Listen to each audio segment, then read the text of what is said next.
Hello, darling. Managed to slip away. But I think I sprained my bloody wrist. Oh, John.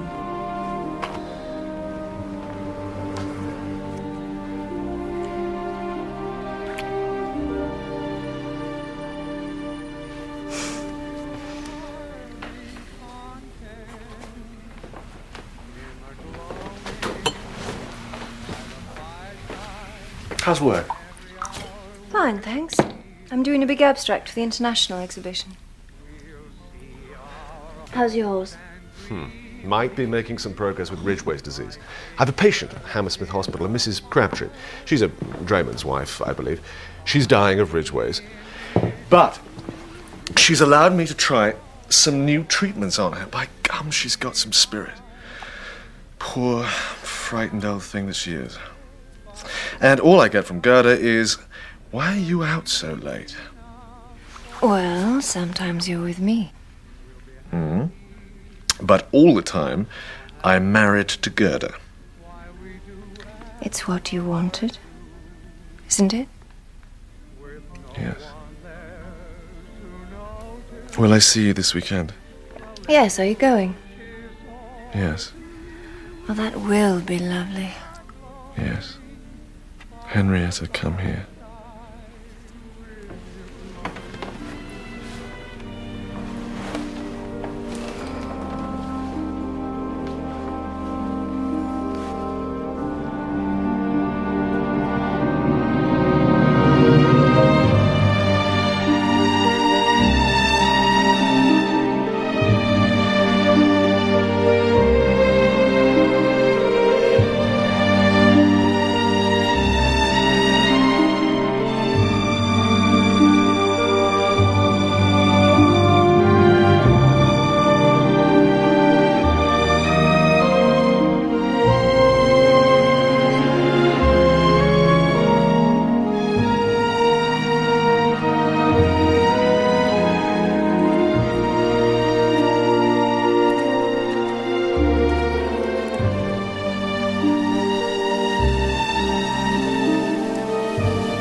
It's all going to be a complete disaster. It's always the same when I invite Gerda. I wish I hadn't.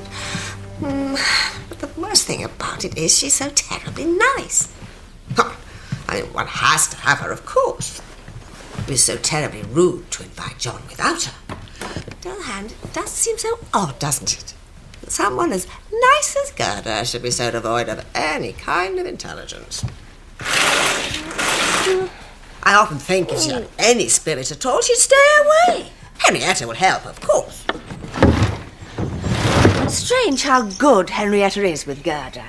What are you talking about, Lucy? The weekend is upon us, Midge. The guests will be arriving any minute. I'm just trusting to Henrietta to make conversation. Because, well, John and Gerda...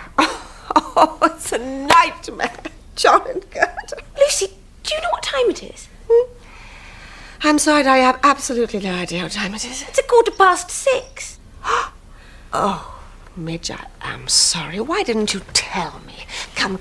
Go back to Bebo's. Come on. No.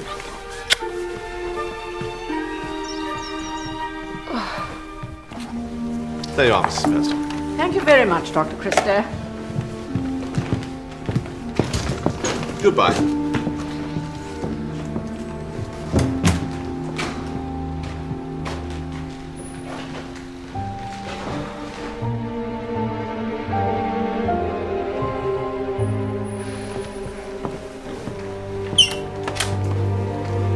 You all right?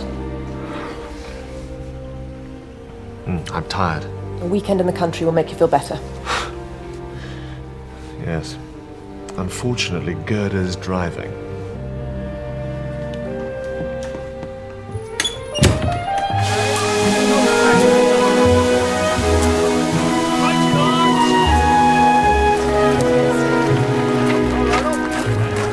Victor. Mr. Poirot, sir. Have a good trip. Without incident, thank you. Victor. Victor, what is that smell? Smell? Can't smell nothing, sir. Just good country air.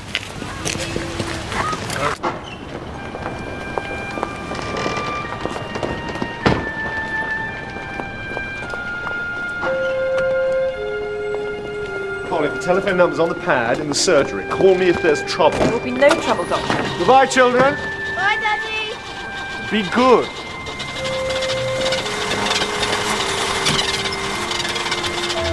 It won't start. Switch on the ignition, Gerda. I'm so stupid. I'm sorry. Let's just get there, shall we? I wish we could stay at home. The Angletal's frightened the life out of me. Bye, children. Bye, Mummy. Bye, Daddy.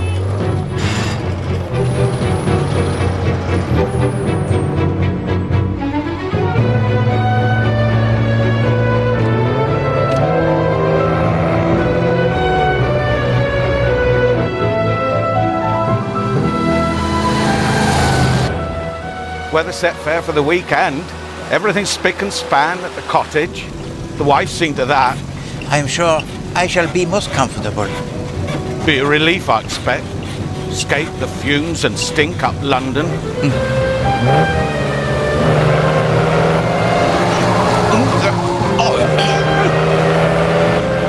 Mille tonnerres.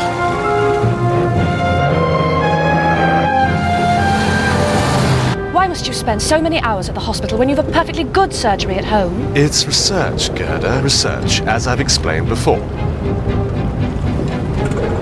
Why are you slowing? It might be about to turn red. But it isn't, is it? It's green. Oh, sorry. I just become convinced that it's suddenly going to... Oh.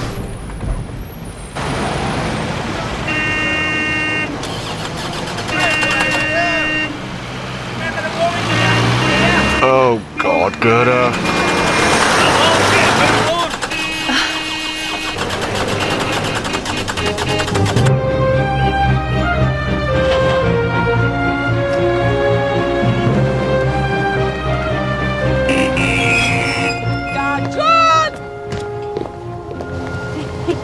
Hello, Midge. Great to see you. What a gorgeous car. She's a Lagonda. Goes like the wind. Oh, thank you, Gudgeon. Hello, Lucy. Henrietta, wonderful to see you. Well, I suppose the time you've taken this magnificent steed of yours around to the stable, given it a rub down and a nose bag, lunch might be ready. Who's coming? The Christos. And Edward's arriving after lunch. Oh, good. Looks like you'll have some company, Mr. Poirot. Somebody's taken the cottage next door.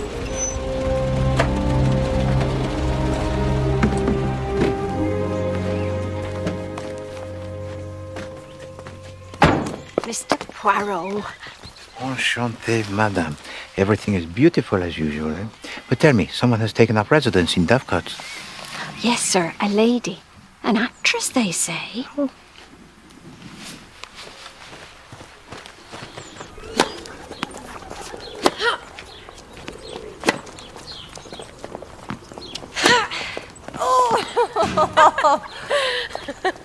How's the dreaded dress shop? Bloody awful! Hello there! Edward! Hello, Midge. Hello, Henrietta.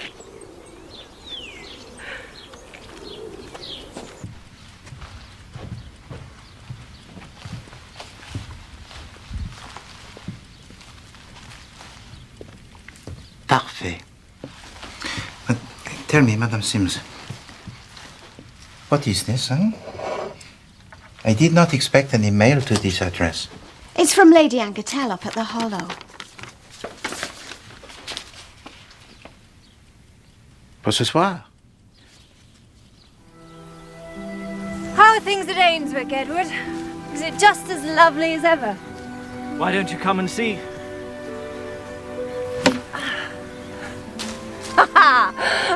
You're always welcome.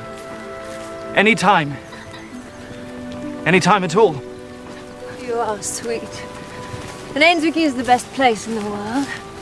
Do you remember our special tree? Yggdrasil. The secret sign we used to draw everywhere. Fancy a breather.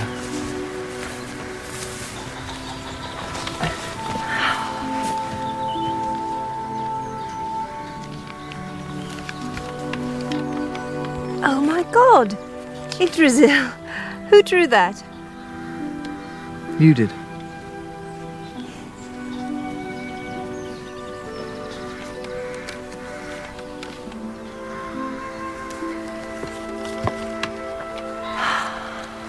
So what have you been doing since I saw you last? Nothing. That sounds peaceful. You could find peace at Ainswick with me. I wish I wasn't so dreadfully fond of you, Edward. It makes it so much harder to go on saying no. What you really mean is you won't marry me because of John Christo. Why doesn't the fellow get a divorce? Because... That's it, isn't it? If there were no John Christo in the world, you'd marry me.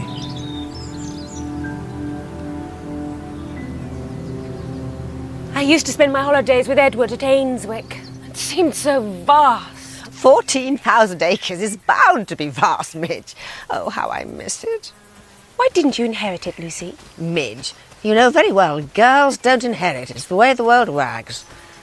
Edward isn't even my cousin. He's my first cousin once removed, but he's still entailed. Ainswick falls like ripe fruit plop in his lap. Aren't you remotely bitter about that? Of course not. I've invited that crime fellow for dinner. I'm sorry. That's why I was in your bedroom so early this morning. I had this premonition, you see, that we were all going to be at each other's throats at dinner. So him being here just could be a distraction. What crime man, Lucy? He was in Baghdad when Henry was High Commissioner. He stays in one of those funny little cottages down the lane. I remember he wore this pink flower in his buttonhole. And he was solving something. I can't quite remember what, mind. Then, of course, I'm not terribly interested in who killed who. I mean, once you're dead, you're dead. Doesn't matter why, does it?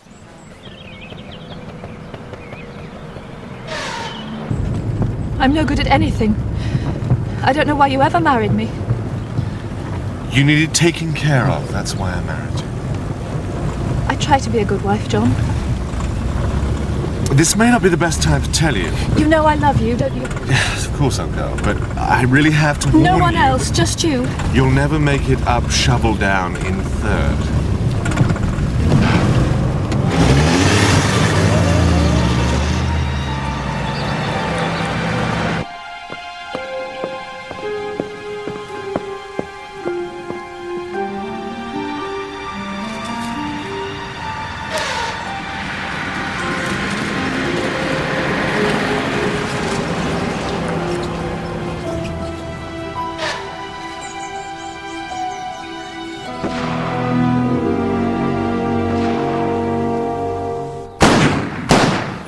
Very fair shooting, Edward. Oh. Now then, your turn, Henrietta. See if you could kill a burglar.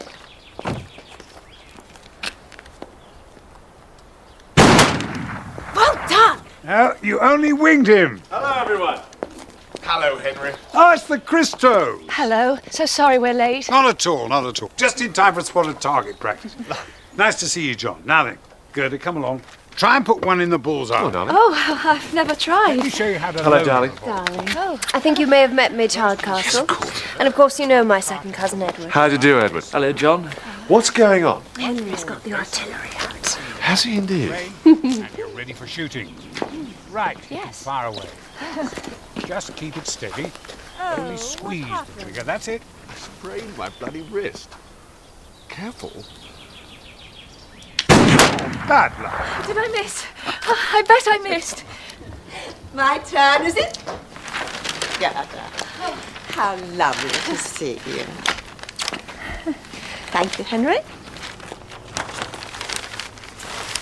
Come along, Gudgeon.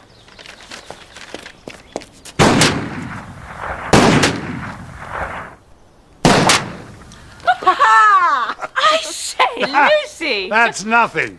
Once on the Asian side of the Bosphorus, I was jumped by a couple of thugs. We were rolling about in the dirt we were, and before I knew it, she'd shot one in the leg and one in the stomach. How she didn't hit me, God alone knows. It's quite simple. You do it very quickly, and you don't think about it, Henry. Oh, Zena's at ballet class now. Point shoes, the lot. And Terence? Chemistry. Always trying to blow things up. He's planning to make nitroglycerin while we're away. Don't tell John, though. Oh, I shan't. And you? Oh, I've taken up leathercraft. Do you like this?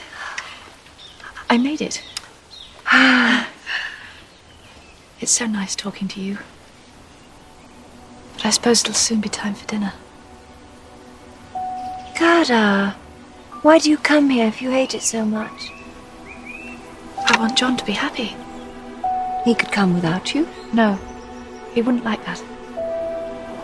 He wouldn't enjoy it without me, he said so. John is awfully unselfish. I'd rather stay at Harley Street, to be frank, but he thinks it's good for me to get out into the country. Oh, the country's all right. No need to throw in the Angertels. We're an odious family. Come on, let's go in and get changed. There's some sort of detective coming, apparently.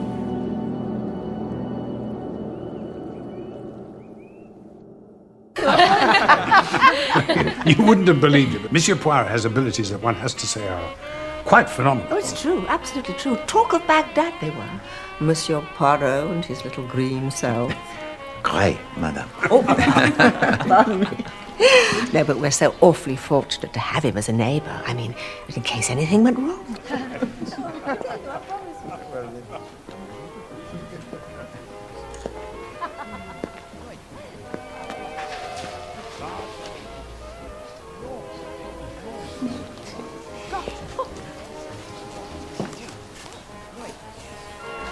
Would you give it all up if I asked you to? And come and live with me? No, No? it's not really what you want. Couldn't you lie to me just once? Why? Because I love you, Henrietta, but you're so... Damn it all, you're so detached. Your art, your cards, your friends. I want you to think only of me. Isn't that what Gerda does? Don't tell me you care a damn about Gerda. Why not? I like Gerda. Whatever happened to a decent wholesale price? Dinner, my lady. Oh, thank you, Gudgeon. Please, Monsieur Poirot, come this way. Merci. Has anyone seen John?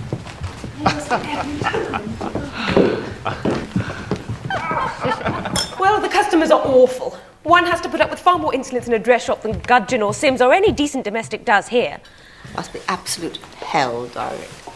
But does one have to be so proud? I mean, earning one's own living is not the be-all and end-all of everything, is it? Well, it's all about self-esteem, surely. Well, you'd be the expert on that. So, how do you do it then, Monsieur Poirot? I beg your pardon, mademoiselle. Solve so many crimes. Merely, I apply the process of the thought logique, and once the process it has been applied, then alors the mystery becomes éclairé, and the criminal mind it is uncovered. But that assumes that you are cleverer than the criminal, doesn't it? I am not sure that it does, mademoiselle, logically. Oh, I think it does. What happens if you come across one who is cleverer than you are yourself? This is not the highest probability, mademoiselle. Have you ever been to Careful, Deauville, sir. monsieur? Henrietta has a very sharp tongue.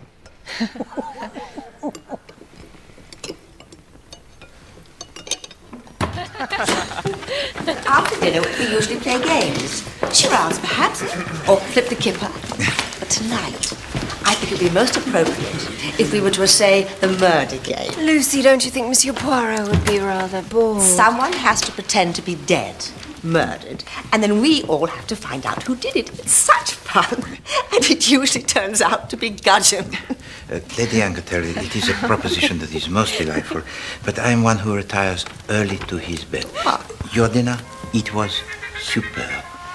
Mademoiselle, I hope that we shall resume our conversation at another time. I'd like that, Monsieur Poirot. Sir Henry, an evening that was most delightful. Thank you. Thank you. I know, you must come to lunch tomorrow. Oh, yes, he must, mustn't he? Pardon, but tomorrow I am engagé. Nonsense. There's absolutely nothing to do around here for miles and miles and miles. No, no. I insist you come to Sunday lunch. Henry, tell him I do not take kindly to being disobeyed. I'm very pleased to have you, old man. Eh bien, it will be my pleasure to attend. Thank you. Bonne nuit. Night. Good night. Good night, Good Monsieur night. Poirot. Thank you, Cindy.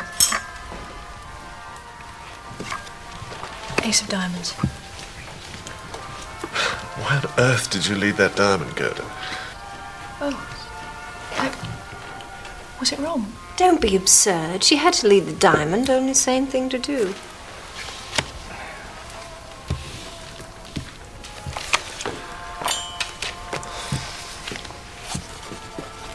Game and rubber. Well done. Golly, did we win? A lucky finesse.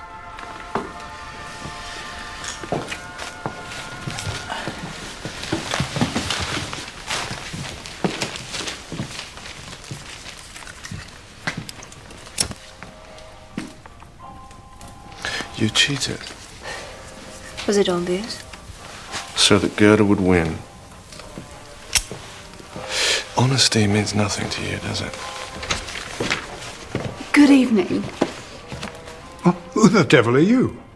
Veronica Cray, Sir Henry. Please, please forgive me for barging in upon you like this. I'm in the dinky little house up the lane, and I've had the most frightful catastrophe. Please come on in. Henry, close the window. What's happened? I have run out of matches on a Saturday night, and I smoke like a chimney, truly. I feel a complete fool, but there's not a match to be had at Dovecot, so I've come to beg some from my only neighbours within miles, and... Oh, my God! Hello, Veronica. My God, it's John Christo. Matches, was it? This is too extraordinary. Do you know each other? We did. A long time ago. Yes, John is an old friend. Why, he was the first guy I was ever in love with. Midge, would you kindly ring the bell? I thought you were just wonderful. And weren't we heart-rendingly in love? Veronica, this is my wife. How lovely to meet you. Ah, gotcha. Tell me, do we have plenty of matches in the house? A dozen boxes came today, my lady. Excellent. Would you kindly get 6? Very good, my lady. And, how do you like Dovecote? Oh, I adore it. It's so cute, so close to London, and yet one feels so gloriously isolated. We kind of lost touch when I went to California, didn't we? You've been to California? Oh, I live there, actually. Just popped over to do a little play. One has to keep one's hand in, say hello to Shaftesbury Avenue, all that. Oh, my dear Lady Anquetil, surely not all these. Oh, we have plenty in the house. Besides, I always think it's rather tiresome only having one of a thing, don't you? Well, this is very kind of you, thank you. Will you see me back to my cottage? I want dreadfully to know what you've been up to in the years and years and years since I've seen you. I'm so sorry to have bothered you in this pathetic way. Good night, Lady Anquetil. Night-night.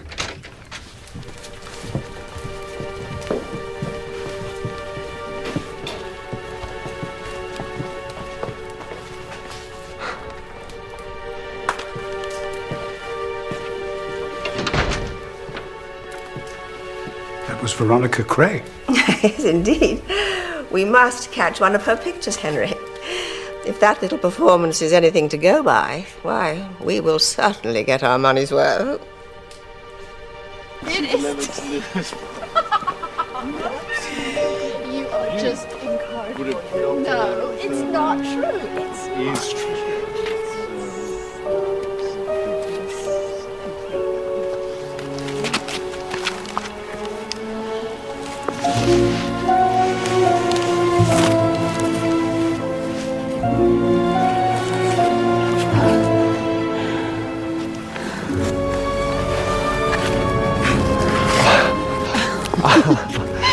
Come on, John. Come on.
What time is it? I have no idea. Sorry to wake you. I had to go in for a drink with the woman. Oh. Good night, John. Good night.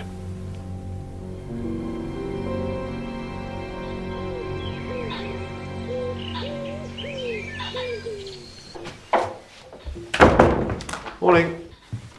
Morning. Morning. We're shooting after breakfast. Might bag a few pigeon. Want to come? No, thanks. I feel a bit shattered, to be honest.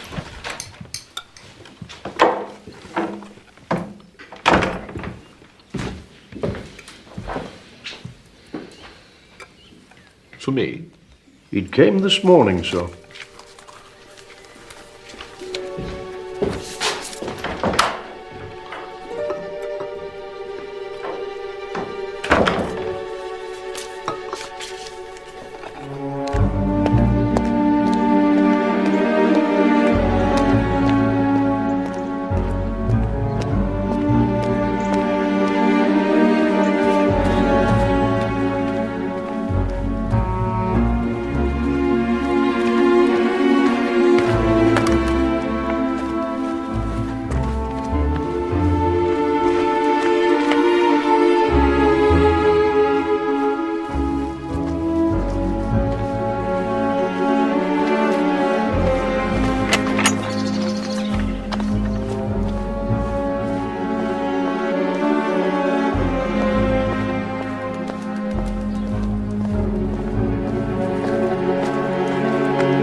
talk about our future.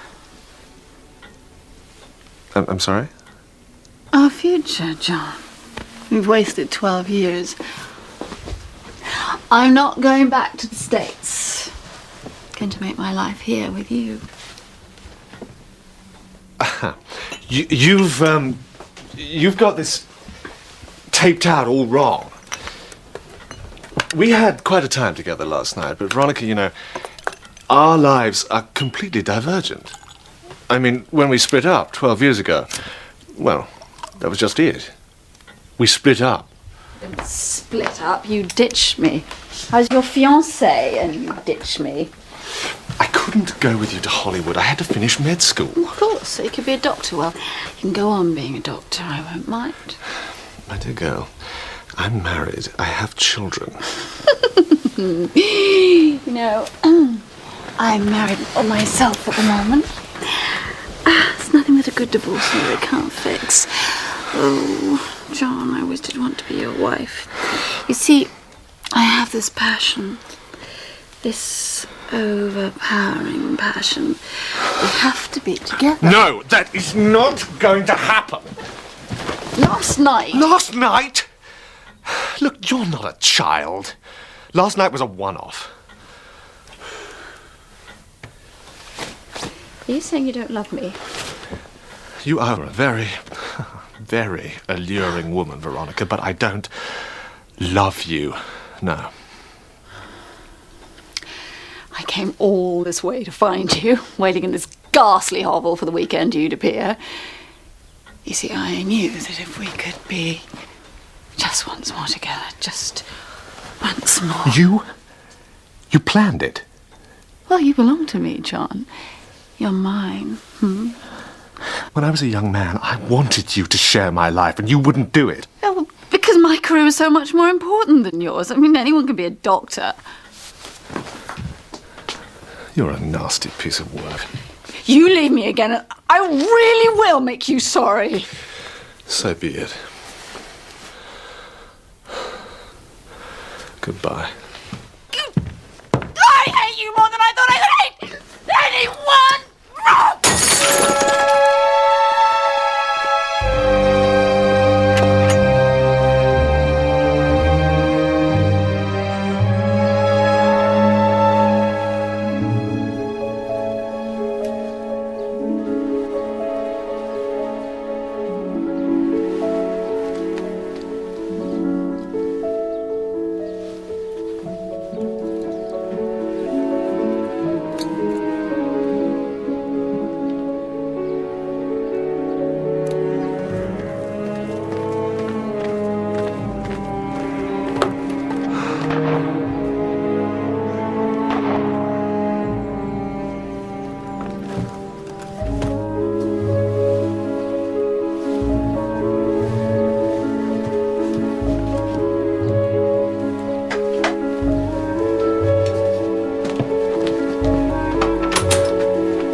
Sir.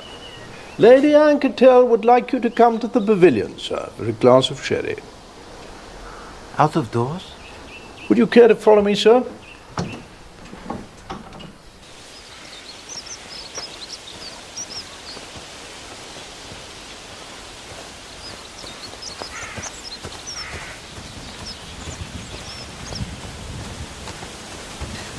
Merci. My lady?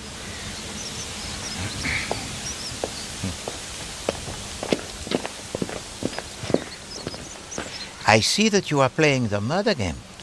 Alors, très bien. I congratulate you all.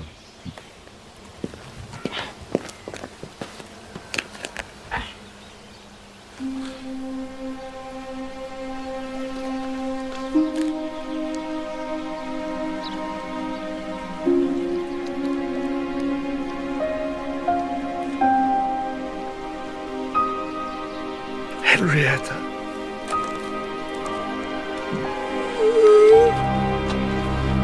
Allow me, my lady. Give that to me, Cara. Mademoiselle, do not!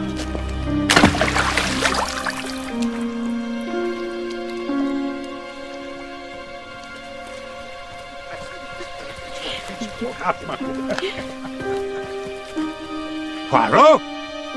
What's happened? Gerda has John... John has been shot. He's dead.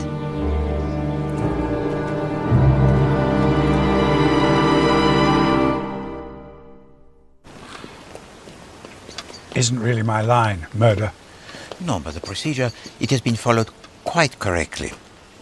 And until the police arrive, all we can do is to ensure that the body it is undisturbed and that nobody tampers with the evidence. It's a bit chilly. Be all right if we wait in the pavilion, wouldn't it? Oui, bien sûr. Oui, bien sûr.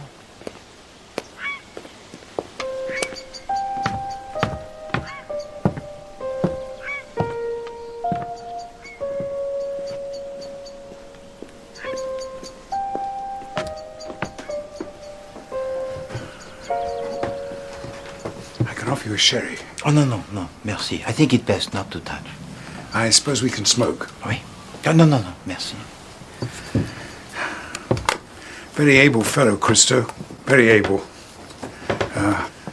Slightly too able, if you take my meaning. I just don't know what to do about lunch. It seems so heartless to be sitting around a table stuffing oneself as though nothing had happened. Don't worry on my account, Lucy. Oh, bless you, dear Edward. Say what you will, murder is a very awkward thing. It upsets the servants so, puts the whole routine out. And worst of all, it was duck for lunch, my very, very favourite. Medjie Moo, what about Gerda? Oh, perhaps something on a tray would be good. I've placed sandwiches and some coffee in the dining room, my lady. Oh, Gudgeon, thank you.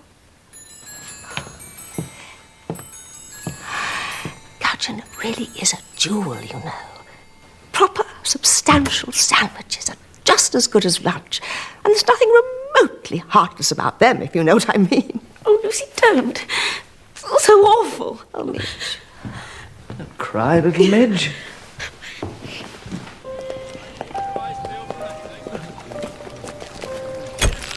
That'll do. Good.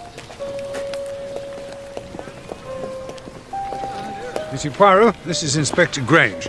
I expect you've heard of Monsieur Poirot. I most certainly have. Inspector? May I ask what brings you to this neck of the woods? Well, I visit this neck of the woods, Inspector, for the weekends. My friends persuaded me to purchase a cottage. It is the second one, that way, along the lane. Are you fond of the countryside, are you, sir? The paysage is most agreeable, except that the trees have this untidy habit of dropping their leaves. That path leads to the lane, you say, yeah? Oui. And that path leads to the farm. That's the way Lady Anketel came. Edward Anketel and Miss Savonay came out of the woods separately, and they were standing there and there, yeah? Well, it was like a mise en scène from the theatre.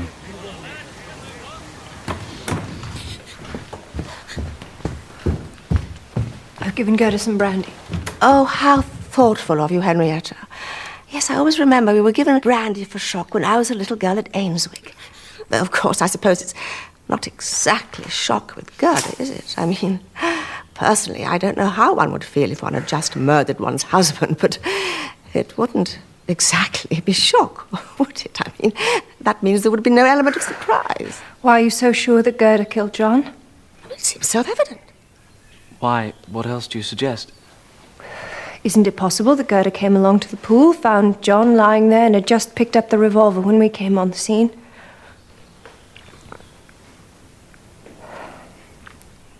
Well, is this what Gerda says? Yes. Oh. Well, fortunately, dark is quite pleasant cold. I couldn't lie down any longer. I still can't believe that it's real. That John is dead. Who can have killed him? Who could possibly have killed John?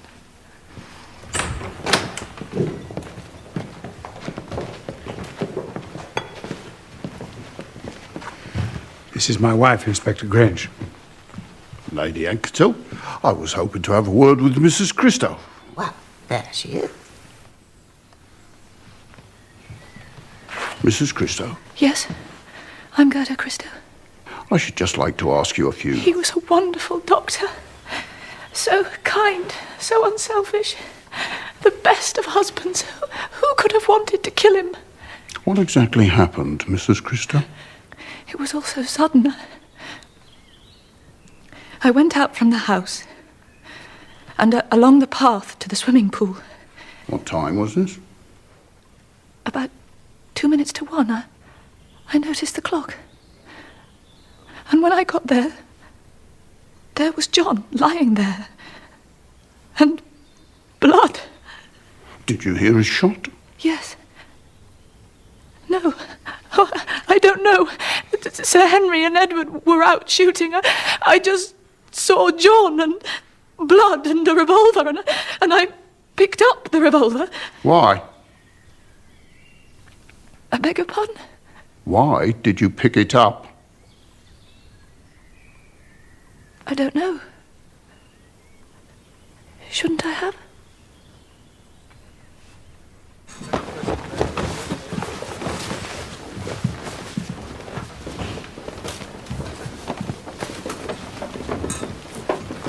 So you have decided that Madame Christo shot her husband? Yes, well, don't you think she did it?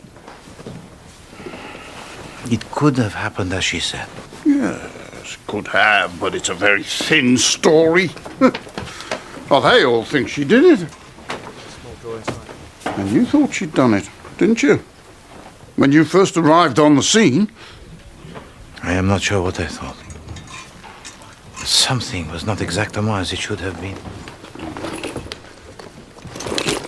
Here. Well, what's that? Looks like leatherwork, sir. Oh, right. Sir, we've got the weapon. Go ahead, pick it up. You've been in the pool. Destroyed any fingerprints that might have been on it.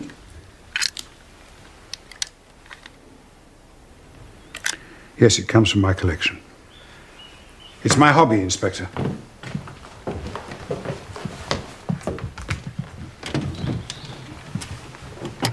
When did you last see this one?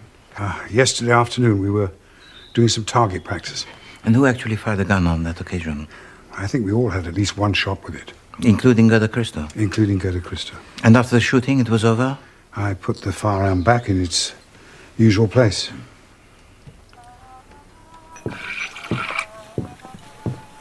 Will Sir Henry be requiring a late supper, my lady? There is some duck left over. Ah, no, Guardian. He's driving Mrs. Christo up to London as we speak. He'll be staying at his club. Oh, Guardian, about those eggs. I meant to write the date on them, as per usual, but, well, because of the kerfuffle, could you kindly ask Cook? I've seen to it myself, my lady. Oh, bless you, Guardian.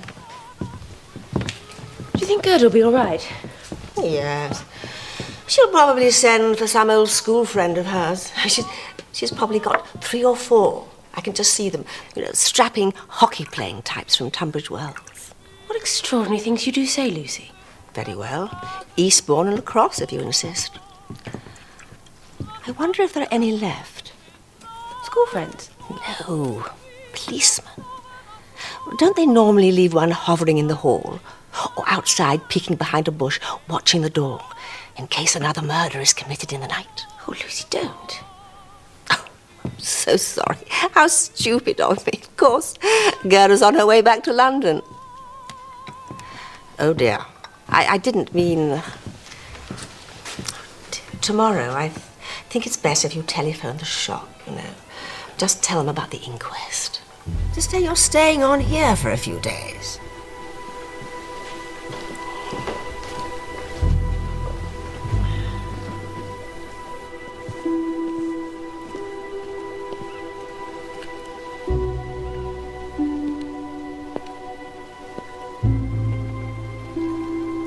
I haven't said anything, but you do know how sorry I am. Sorry that John Christo's gone. You didn't like John. He and I hadn't much in common. You had me in common. Henrietta, for God's sake, no need to be like that.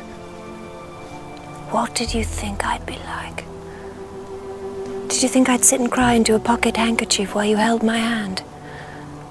You're nice enough, Edward, but honestly, you are inadequate.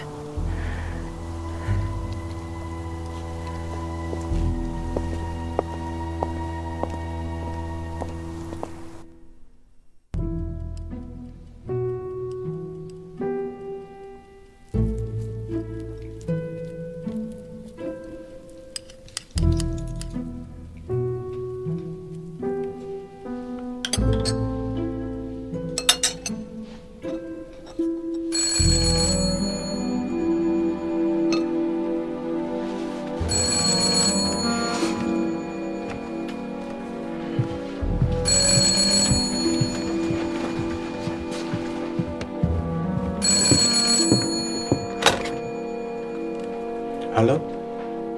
Yes?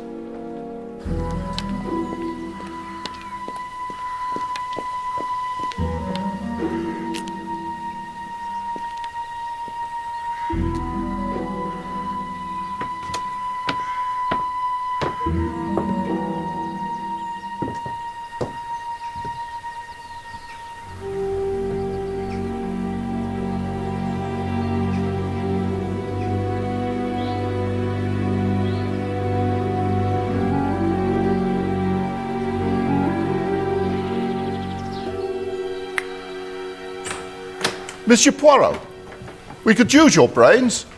Join us, would you? Bon. So,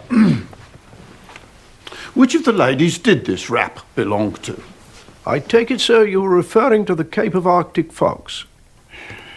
I noticed it yesterday when I took the sherry out to the pavilion, but it is not the property of anyone in this establishment, sir.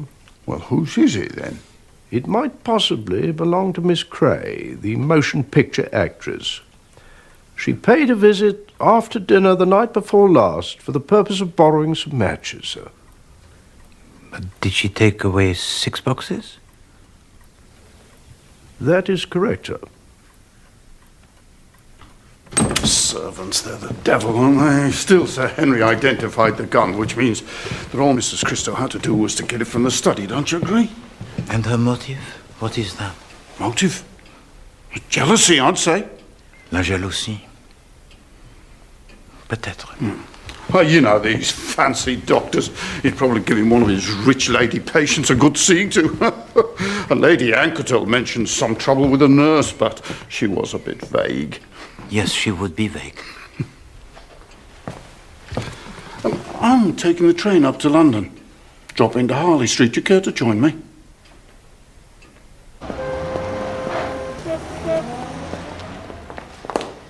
I don't remember any quarrels, no. Mrs. Christo was devoted to her husband. Quite slavishly so. tyrannical, was he? No, but he was what I would call a selfish man. He took it for granted that Mrs. Christo would always fall in with his ideas. You organised his appointments, Miss Collins. Any difficulty with patients? A lady patients? He had an excellent manner with patients. Yes, but any hanky-panky? Certainly not. What about Mademoiselle Veronica Cray? Veronica Cray? Well, we believe she was a friend of Dr. Christo. Do you mean the actress? Oui. I'd no idea he knew her. Have you any theories as to who might have killed Dr. Christo? Absolutely none at all, Inspector. When the body was discovered, Madame Christo was standing beside it with a revolver in her hand. Look, I don't know who you are, but if you think Gerda Christo killed her husband, you are categorically wrong. It's the inspector, Mrs. Christo. Oh, thank you, Collie. Good afternoon. My friend Elsie. I mean, Mrs. Patterson. Ma'am, this is Monsieur Poirot. Have you found out who killed him? No, not yet, Ma'am. Was it you, Mrs. Christo? That's unfair. Why must you persecute the poor woman? Can't you see? But perhaps Madame Christo would prefer to speak for herself? It was not me. No. It is a hard thing to kill the one you love, n'est-ce pas? A very hard thing, I should imagine. I couldn't do it.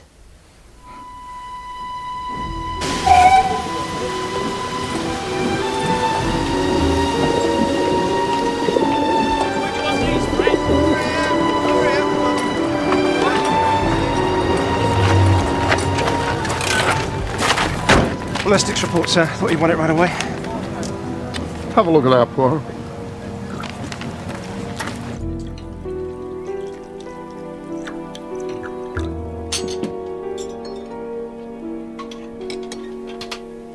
Merci, madame. So the ballistics report proves that the gun in the pool was not the one that killed John Christo.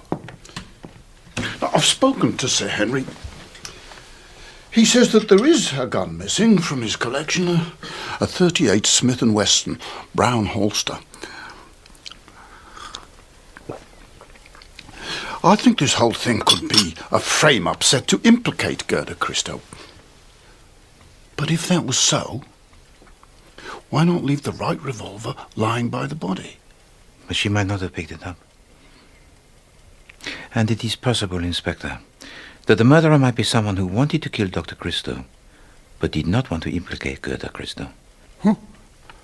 Well, they're going a funny way about it. I mean, we suspected her right from the start. Oui, mon ami, very swiftly you suspected her. Oh, now, look, Poirot, you were an eyewitness. You saw everything. I saw. But the eyes of witnesses most unreliable. Sometimes the eyes, they see what they are meant to see. You're saying it was arranged? Oh, there was something about the tableau, the people around the pool. It was false, and I cannot place my finger on what. There were three people. Lady Angertel, Monsieur Edward Angertel, and Henrietta Savernake. Henrietta? And any one of these three people could have shot Dr. Christo before Madame Christo arrived, could have retreated up one of the paths, then turned round and returned. Blimey. You're right. But there is also another possibility, Inspector. Someone could have come along the path from the lane, then fired a shot, and gone back the same way. You're dead right. And that could have been Miss Veronica Cray, crime of passion, bingo. You have interviewed her? Yes, I have. Christo went to visit her that morning. They had a fight. I spoke to the maid. Yeah. Cray said to him, I hate you more than I ever thought I could hate anyone. It is interesting. And it was her fur coat in the pavilion? Yes, it was. She must have left it there when she went in to borrow the matches. Oh, but I do not believe she went there to borrow the matches. She could have had the matches from me and saved the walk. No. Because she was nervous on account of you being foreign. Eh bien.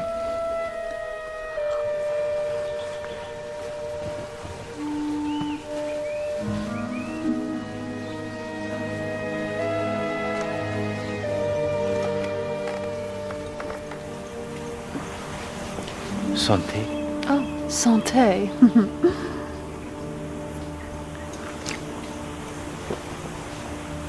You know something about human nature, don't you? I know a little about human nature. Inspector Grange has got it into his head that I quarrelled with John Christo on the day he died. And did you? I hadn't seen John for 12 years. But the real truth is so fantastic that I'm certain a guy like Grange won't believe it. But I think you might understand. I'm flattered, mademoiselle. Actually, I'm married. Madame. 12 years ago, John was very much in love with me. Even obsessively so. He wanted me to give up acting, give up having a life of my own. Even a mind of my own. Oh, he was so possessive and domineering. I felt I couldn't go through with it, and I broke off the engagement. I'm afraid he took that rather hard. When we came back here on Saturday night, the whole thing blew up again. He went mad, quite literally mad. He wanted to leave his wife and children. He wanted me to divorce my husband. He wanted us to get back together. He'd carried a torch for me all these years. Oh, we argued, and in the end I had to send him back to the Hollow. Next morning he returned. I told him it was impossible. He insisted. I said I didn't love him, I could never love him, and I begged him not to ruin my life a second time. I had to be brutal. Yes, I did say that I hated him. So we parted in anger, and now he's dead.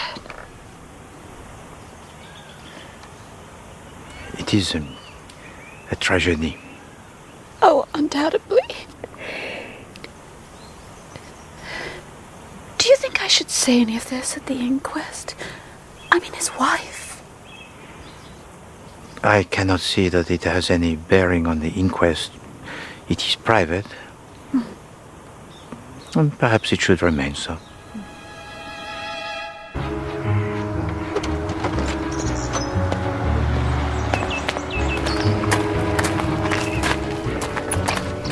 Got something out of the kitchen maid, Sir Simmons. She says that on Sunday afternoon she saw the butler walk across the hall with a revolver in his hand. I'm very sorry, sir. I suppose I ought to mention the occurrence. At about 5:30 p.m., I noticed a revolver lying upon the hall table. I picked it up, brought it in here. There was a gap on the shelf, so I replaced it where it belonged. Which one, Gudgeon?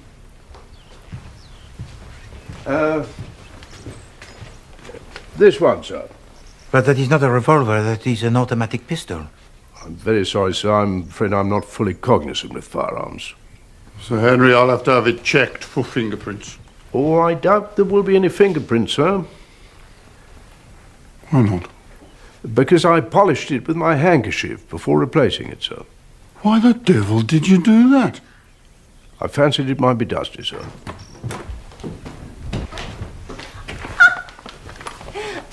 How nice to see you, Monsieur Poirot. But oh dear me, there's a poor girl in the kitchen simply sobbing her heart out. What have you been telling them about a pistol, Gudgeon? Never mind, it doesn't matter. I'll explain everything, you may go. Dear poor Gudgeon, you know, he tries so hard to protect us from any kind of trouble or annoyance. It's really quite feudal here, you know. But he didn't find the pistol in the hall at all. No. He found it when he took out the eggs. Eggs? What eggs? Well, you see, I went down to the farm to collect the eggs. I put the pistol in the egg basket, and then I put the new eggs on top of the pistol. When I came back and saw John laying there, well, unwell, I sort of had a bit of a shock and almost dropped the lot. But dear sweet Gudgeon, as per usual, sprang to my rescue. And later on, I wanted to write the date on the eggs. Otherwise, you see, you tend to eat the fresher eggs before the older ones, and that simply will not do. And then Gudgeon told me he had taken care of everything. And which pistol was that, Lady Anketel? That was the Mauser 25. And Why did you put it into the basket? Oh, I knew you were going to ask me that, Monsieur Poirot. Of course, I must have had a reason. Mustn't I, Henry? I mean, there must have been some idea whirring about in my head in order for me to have put the Mauser into the egg basket in the first place. My wife is extremely absent-minded. Sir Henry, if I may ask you a question. How many people in general know that the police can identify a gun by the little marks on the bullet, the marks of the rifling? Oh, I think that's pretty well common knowledge nowadays, Poirot.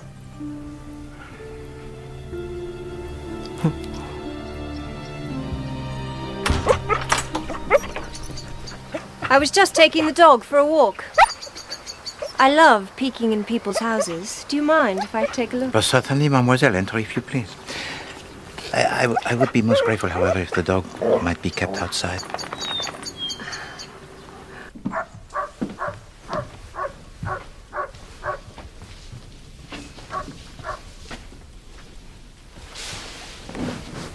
How beautifully tidy.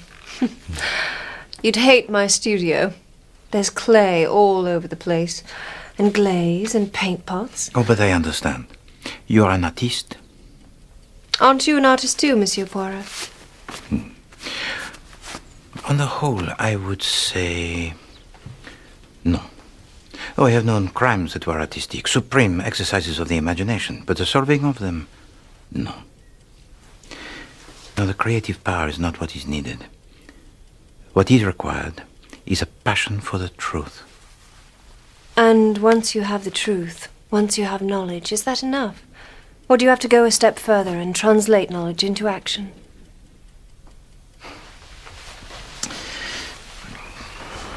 Why did you come here, Mademoiselle Savignac? As I said, I was taking the dog for a walk. Oh, it is odd that I have not noticed a dog on my visits to the younger terrace. Ah. That might be because they haven't got one. I borrowed the gardener's. Don't actually like animals much. Dogs, horses, horrible smelly things.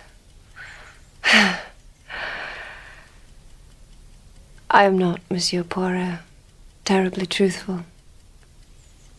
No. But I think that you have integrity. The inquest is tomorrow. Is it necessary, do you think, that the police should know that I was John Christo's mistress? You will have us. I do not think that the police will have any difficulty in discovering this. I suppose not. Why should Gerda bear the added burden? She adored John, and now he's dead. I didn't break up his married life. I was one of a procession, along with Veronica Cray and all the others. Oh, so he was like that. No. He was a noble man. Fine man. He was doing vital research into a debilitating disease. It's called Ridgway's. There's no known cure. He'd been working on it night and day for months. His curiosity, his determination. Oh, I wish I could make you understand. But I do understand. Really? You mentioned Veronica Cray.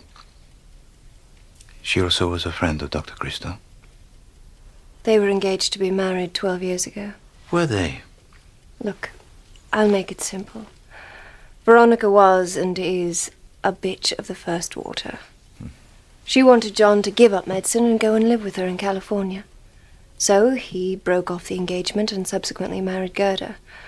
He had a number of affairs, which Gerda knew nothing about. But he never really got over Veronica. And last Saturday night they met. For the first time in 12 years. You went out to see her home. And you returned to the Hollow at 3 a.m. Yes, how do you know? The housemaid had a toothache. Lucy has far too many servants. And how is it that you know? I was watching out my window. The toothache, mademoiselle? Quite another kind of ache, Monsieur Poirot. If you see me with a pistol in my hand, Simmons, the proper thing to do is to come to me and say, Mr. Gudgeon, would you be so kind as to give me an explanation? Yes, Mr. Gudgeon. The improper thing to do is to go babbling to the police. That is common. Now, where would her ladyship be if we all ran round doing things like that? Lucy, why did you take the pistol? I'm not entirely sure, Henry. I do recall, though, waking up that morning with some sort of a premonition that there might, just might, be some kind of an accident. Accident? Who might have had an accident? Well, obviously, John Christo. I mean, one does feel awfully sorry, of course, and one does tend to blame oneself. Good God, Lucy. Oh, Henry. Oh, Henry. Oh, Henry, I am so dreadfully worried about Ainswick. If Edward never marries, and he won't, you know, if Henrietta turns him down, it'll all die out. It will. They'll break it up and sell it off in little tiny pieces. Lucy, does it really honestly matter? Of course it matters. Ainswick is my home. It's all our land. No, somebody had to get rid of him. Lucy, you didn't. Don't be such a fool.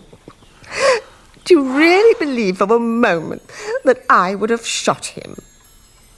I invited him here, Henry.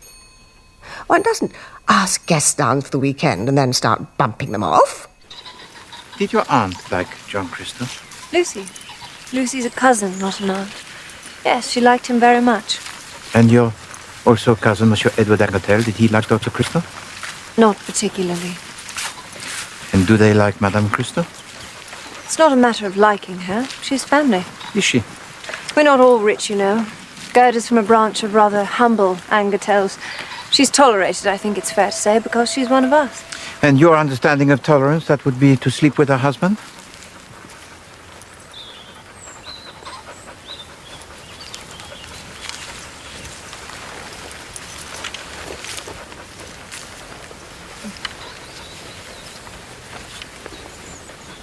Why did you take the revolver out of the hand of Madame Christo and drop it into the pool?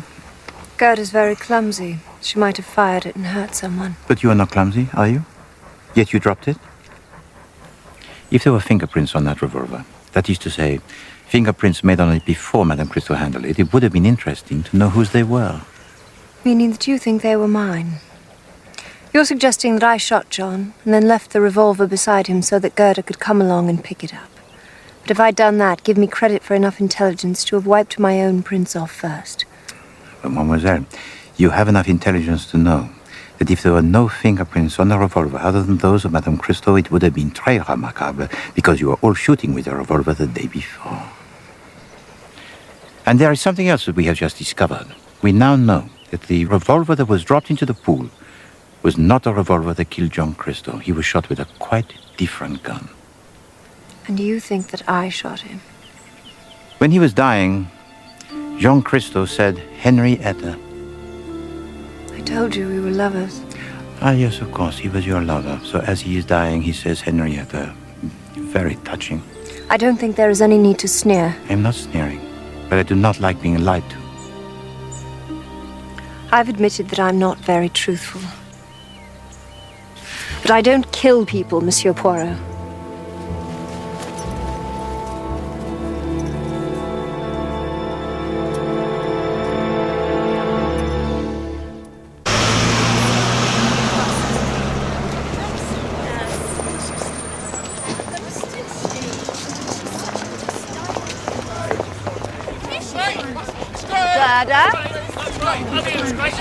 Gerda! Poor dear Gerda, I am so sorry. Not getting too little sleep, I trust. What is an adjournment? Do you know you must be famished? Why not come back to the Hollow for lunch? I'm taking Gerda directly home. She needs rest and quiet, not this.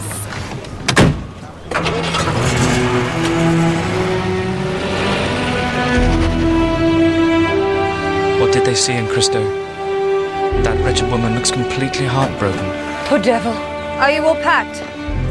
I'm getting left up to town. All set. Come on, Midge. Bye, Edward.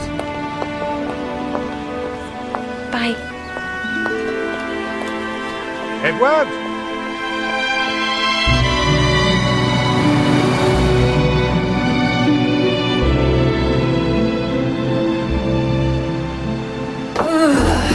Damn cold. It is rather.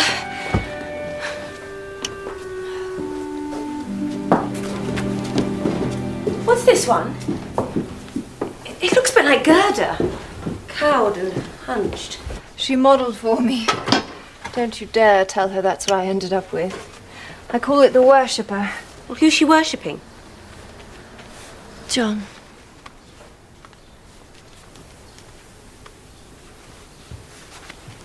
Do you understand all that business with the second gun? No, but it lets Gerda off the hook, doesn't it? Let's have some tea and toast, and I'll run you back to your digs.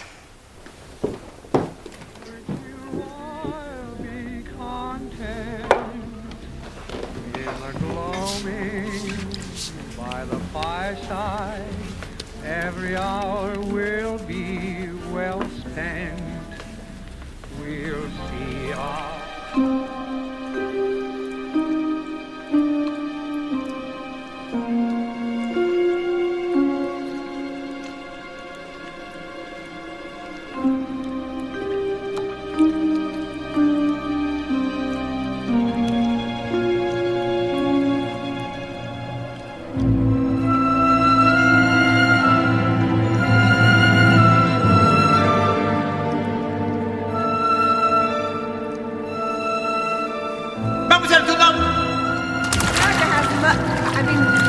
John has been shot. He's dead.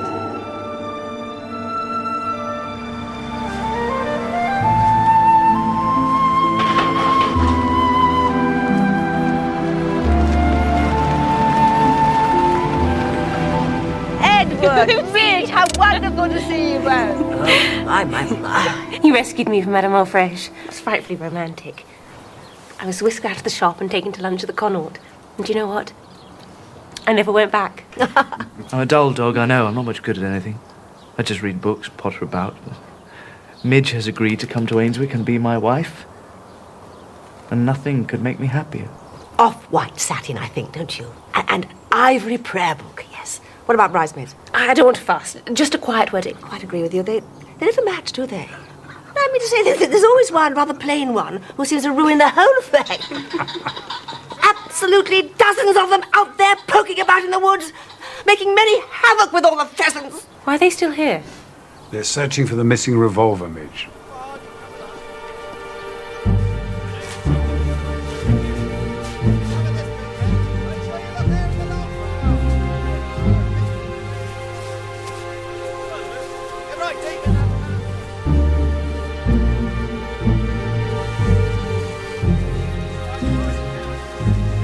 Bonjour, mademoiselle. Good morning, Monsieur Poirot. Will they find it, do you think? Oh, quite soon, I should say. You have returned very suddenly from London, mademoiselle? There's a party for Midge and Edward, who, believe it or not, are getting married. Why, did you think the murderer was returning to the scene of the crime?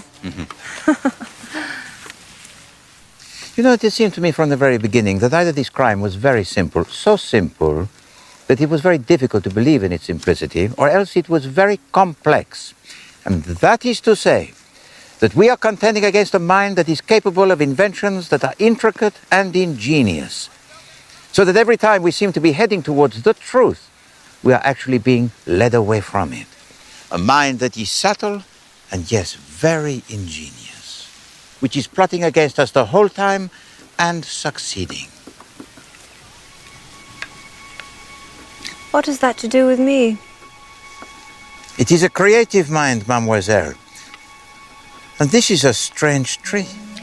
It's Yggdrasil, a memento of my childhood. I draw it everywhere, just doodling, you know. But I have seen it before in the pavilion by the pool. In the pavilion? Where it must have been drawn on Sunday morning. Oh, yes, on a little table. That was on Saturday afternoon. No. It was not there when Gudrun brought out the sherry glasses. Must have been Sunday afternoon. No. Because Granger's men did not leave the area until dusk. Oh, yes, I remember. It was after dinner on the Saturday. No, Mademoiselle Savenec. People do not doodle in the dark. No, I think that you were there in the pavilion on Sunday after 12 when Gudrun brought out the sherry glasses. I think that you stood by the table, watching someone, waiting for someone, and you doodled.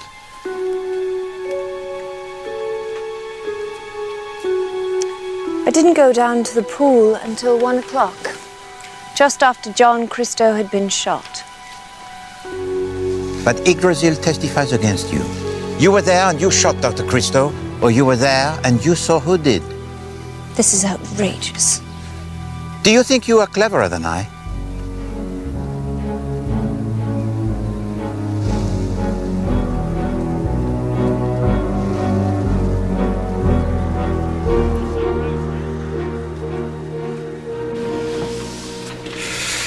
And the inquest resumes tomorrow.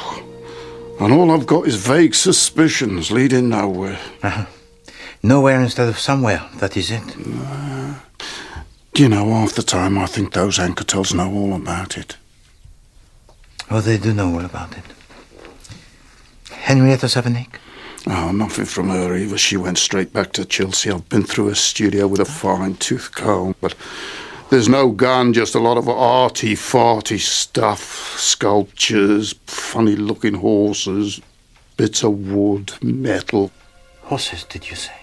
Well, one horse, if you can call it a horse. A horse? Yeah, what's so fascinating about that? No, it is just a point of psychology, Inspector. How quickly can you get me up to London?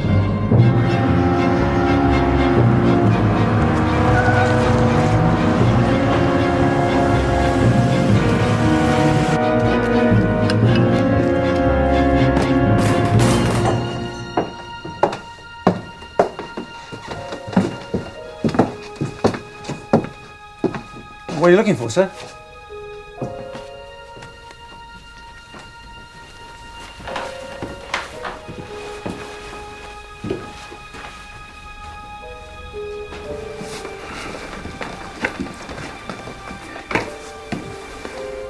This, the horse.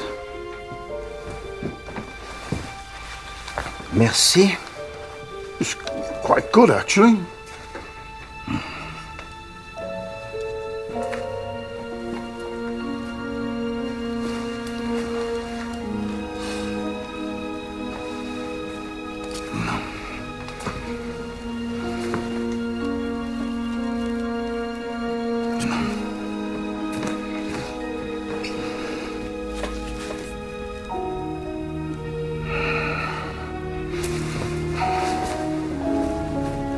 Merci.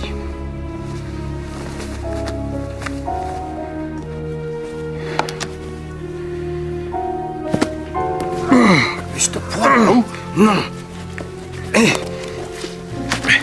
Mademoiselle Savenec does not like horses.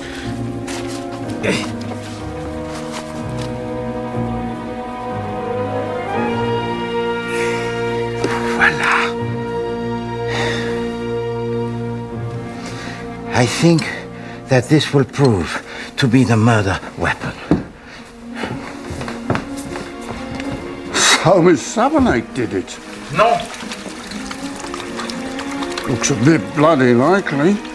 No, Mademoiselle Savenec is not, in my estimation, a murderer. So, let us keep quiet about our discovery for the time being, Inspector, and watch. Let us be intelligent. Is her ladyship at home? You will find Lady Anketel in the potting shed, sir. Merci. Sir, if I might, the inquest is concluded. Murder by person or persons unknown. Is it necessary to trouble her ladyship any further, sir?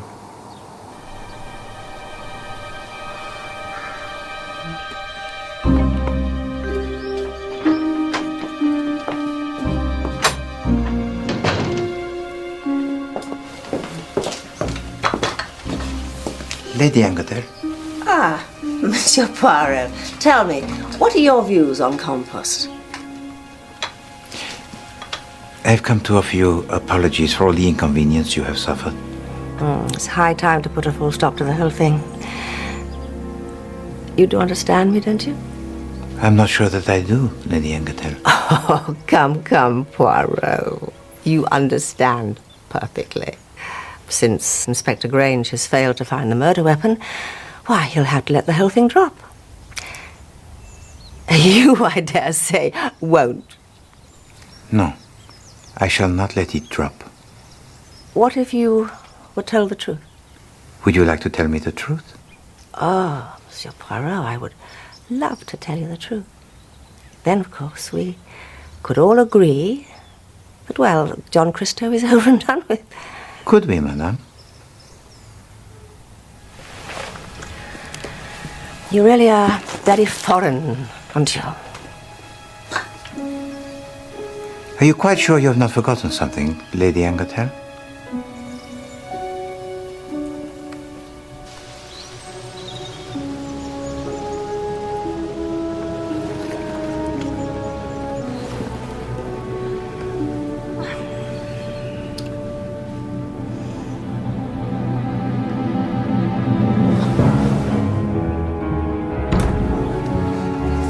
Just came upon me in a mighty rush that you might have overlooked it. I could be wrong, of course, and you could have dealt with everything absolutely beautifully. But since you never mentioned it, I'm a trifle concerned that we've... What's the matter, Lucy? Well, it's the holster. What? Oh, Henrietta, the holster. The gun was in the holster.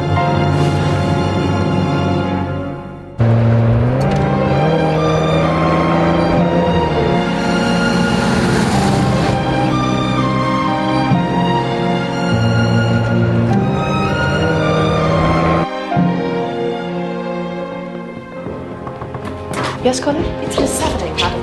The holster. Gerda, where is the holster? You must give me the holster and then you'll be safe. Not completely safe, dommage. Poirot! How did you... Sometimes the fastest car, it is not fast enough, huh, mademoiselle? Or not when it races against the brain. Where are the children? Elsie's taken them to the zoo. Thank heaven for that.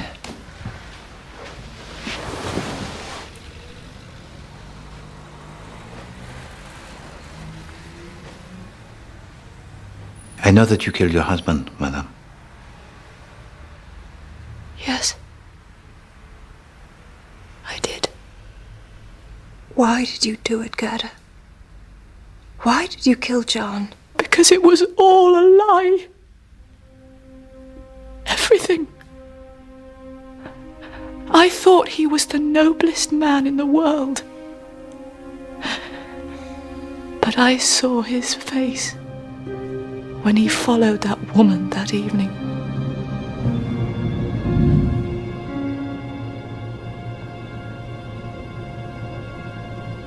I knew he loved her before he married me, but I thought it was over. I tried to sleep, but I couldn't. It was the middle of the night. I had to know. They were there. I could hear them. John and Veronica Gray.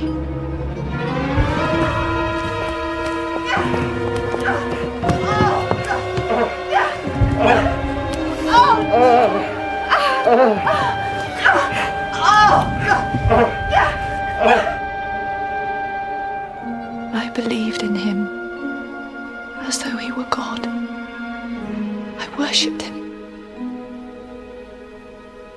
And it was all a lie. I had to kill him. You do see that? I had to.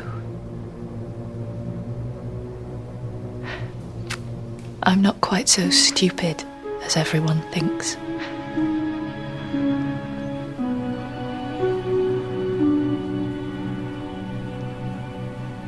I knew I could kill John, and the police would never know. Because I read in his novel how they can tell which guns fired the bullet. So I took 2.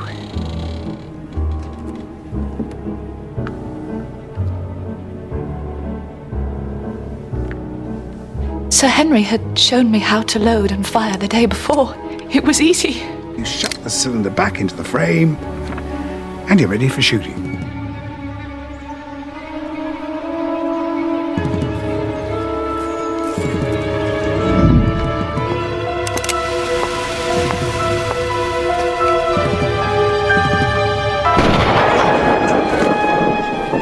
I'd shoot John with one, and then hide it, and let them find me holding the other. But I forgot about the leather thing, the holster. I forgot about it too. I also forgot. The memory, it is selective, n'est-ce pas? And then I heard the Inspector Grange mention again this holster of leather, and I remembered where I had seen it before. What's that? Looks like leatherwork, sir. Where is your bag for the leatherwork, madam? Oh, I think it's in the surgery. The surgery? I sit there, in his chair. I'll fetch it for you, shall I?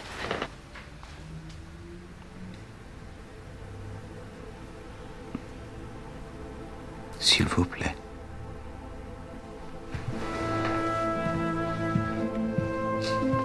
But, madame... Oh, I'm not going anywhere. Don't worry.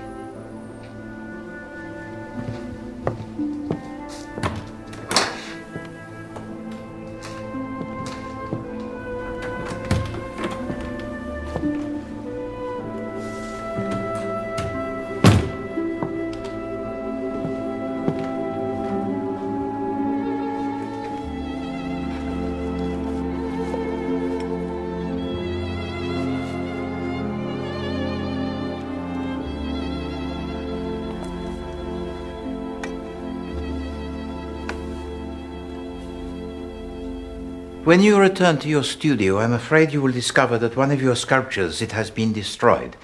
It is the sculpture of the head of the horse.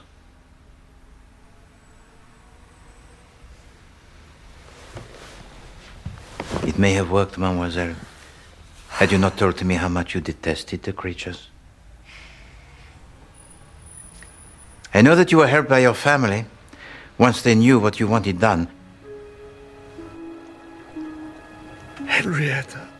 Isn't it possible that Gerda came along to the pool, found John lying there, and had just picked up the revolver when we came on the scene? Well, is this what Gerda says? Yes.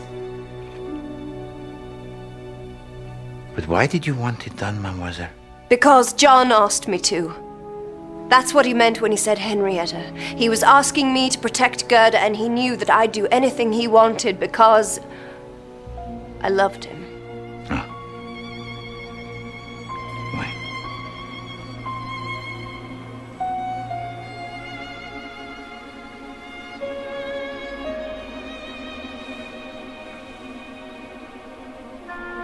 I began to realize the truth when I saw that there was a pattern to implicate everyone other than Gerda Christo. You deliberately planted Yggdrasil to catch my attention and bring yourself under suspicion. I put the pistol in the egg basket, and then I put the new eggs on top of the pistol. Oh, I doubt there will be any fingerprints, sir, because I polished it with my handkerchief before replacing it, sir. And Lady Angertel and the family, they closed ranks and colluded because there is only one thing to do. If you want to clear from suspicion the person who is actually guilty, suggest guilt elsewhere, but never localize it.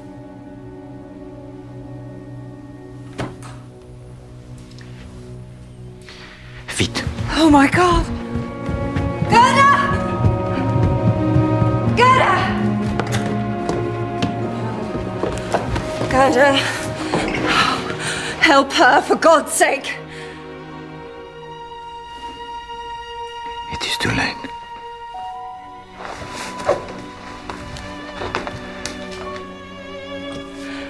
Potassium cyanide. The wife of a doctor. She knew exactly what to do.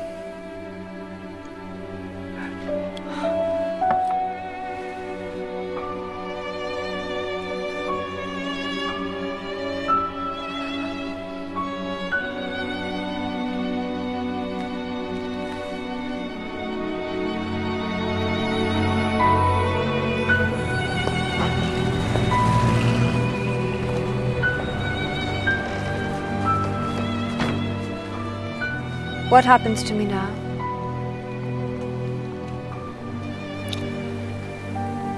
Go, my child. Your place is with the living. I will remain here with the dead.